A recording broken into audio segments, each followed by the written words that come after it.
Krista, thank you very much, and to all of you, thank you for being here this evening. So we have a chance to talk a little bit about the most exciting visitor who will be coming to our city, the most exciting visitor to come to the United States in a long time, Pope Benedict. The topic, yes, we can say yay. Yay!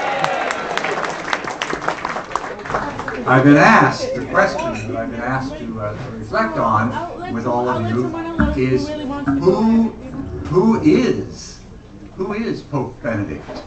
Who is this person that we're looking so much forward to receiving and greeting and meeting when he's here? Now the answer to that question can be twofold. Who is the Pope? Who is Benedict? The first answer, which would be the easy answer, is simply the historical one. He is Joseph Ratzinger. He is now Benedict XVI. But there's a much more important answer. The real answer, the reason we're excited about who he is and why he's coming to visit, is the theological answer. He is Peter.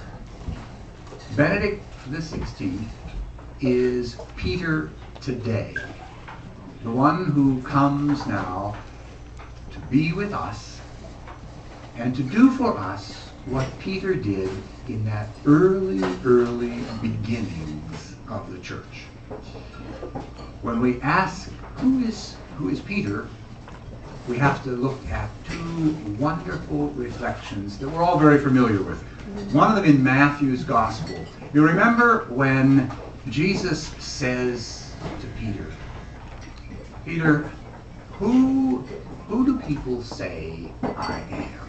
Now remember, he had been preaching and trying to explain to them the gospel, the message of God's love. And so he says to Peter, who do people say I am? And Peter is taking now the safe course. He says, well, some say, and others say, and still others say. And Jesus says to him, all right, who do you say I am? And Peter answered, you're the Christ.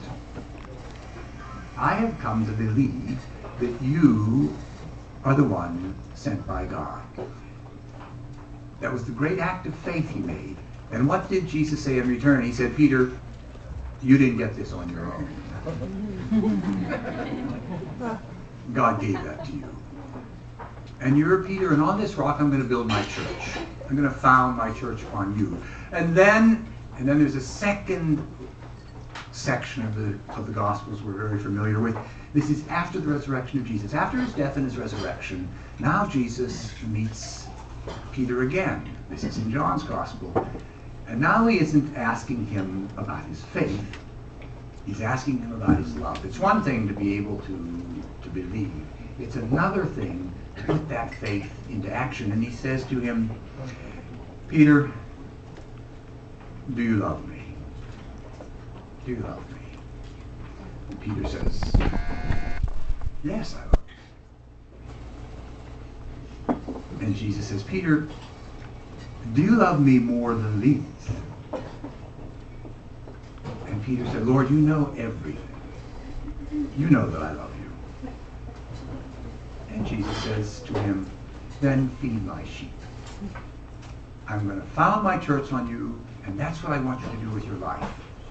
Feed my sheep. Tell them the story of my love. Tell them the story of God's love. Tell them what I came to tell you. And that's the role of Peter. But how do we get from Peter to us? How do we get all the way from Peter to 2008 and this pub?